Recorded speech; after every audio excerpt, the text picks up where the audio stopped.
একাধিক দাবির ভিত্তিতে আগামী ৩রা এপ্রিল রাজ্য জুড়ে গণ আইন অমান্য আন্দোলনের ডাক দিয়েছে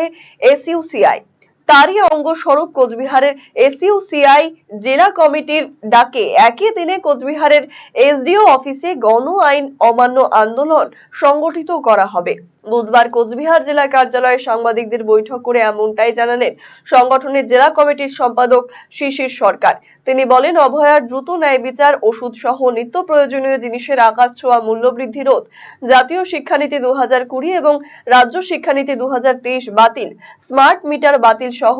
আরো একাধিক দাবিতে আমাদের এই আন্দোলন।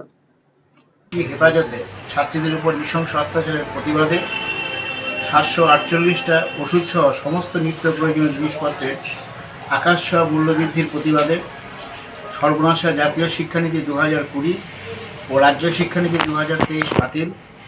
বিদ্যুতের স্মার্ট মিটার বাতিল, কৃষকের ফসলের এমএসপি চালু, নারী নির্যাতন ও নারী ধর্ষণ রোধে কঠোর ব্যবস্থা গ্রহণ, সমস্ত বেকার যুবকদের কর্মসংস্থানের ব্যবস্থা করা, বিহারের মতো পশ্চিমবঙ্গেও মদ ও মাদকদ্রব্য সম্পূর্ণরূপে নিষিদ্ধ করা, বাবুনহাট থেকে শিলিগুড়ি ভায়া ফালাকাটা বৈদ্যুতিক লোকাল ট্রেন চালু করা, ফাঁসিঘাটে সড়ক সেতুর নির্মাণের দাবিতে বাঁধের পাড়ের বাসিন্দাদের উচ্ছেদ নয় বিকল্প বাসস্থানের দাবি সহ বিভিন্ন দাবিতে আগামীকাল 3রা এপ্রিল এসইউসিআই কমিউনিস্ট দলের ডাকে কোচবিহার শহরে এসডিও অফিস চত্বরে গণ আইন অমান্য আন্দোলন সংগঠিত করা হবে।